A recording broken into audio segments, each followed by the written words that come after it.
going to read a passage from this book that connects emotional neglect or emotionally absent mothers with CSA.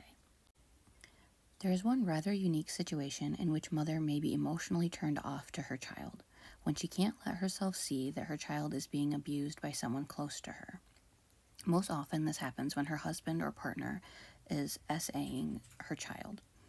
There are several very potent reasons mother would not want to see this. An obvious one is to protect her primary relationship. Who would want to believe that her partner is abusing her child? She may feel dependent and unable to survive without her partner and therefore be unable to see what is unacceptable. To allow herself to become aware of the abuse, she has to care more about her child than the partner, and this, unfortunately, is not always the case. Very often, the non-abusing spouse also has a history of her own that she is protecting herself from.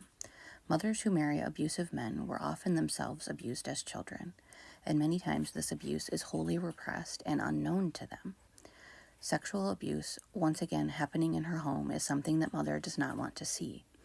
In an effort to keep this further away, she may harden herself to any child who is placed in the position of the unhealed child inside of her. Although we hate to consider it, on rare occasion there are mothers who allow a child to be the target of some kind of abuse by another, sometimes a sibling, because that child represents her own self-hate. It's painful to look at how deeply mother may be disturbed, but seeing mother clearly is a step in healing. You do not have to diagnose her with a psychiatric disorder, but you do need to see the ways she is broken so that you can stop interpreting her behaviors so personally. This is an important step of healing.